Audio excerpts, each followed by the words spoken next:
When it comes down to factory navigation, so pressing the navigation button, we've got a ton of options that we can do. Starting off with our basic search. So our basic search is going to give us the ability to do just that. We can search for an address. So let's enter in the address of the dealership here.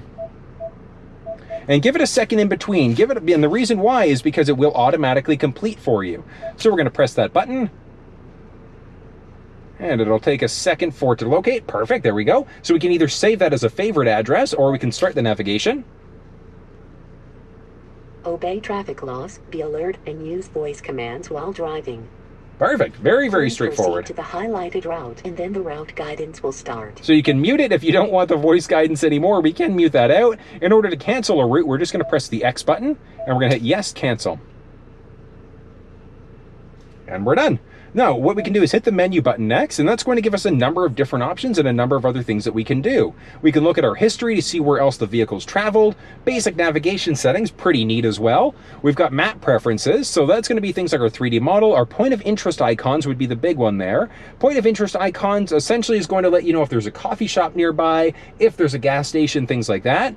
Our breadcrumbs also pretty neat. So if our breadcrumbs was turned on, it would show us the route that we've already taken. So really, really cool.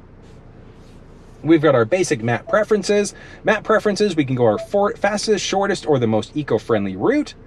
Use HOV lanes, avoid freeways, toll roads, ferries, trains, tunnels, etc. So if we have any of these selected, let's say if you don't like to drive on toll roads, we can select that.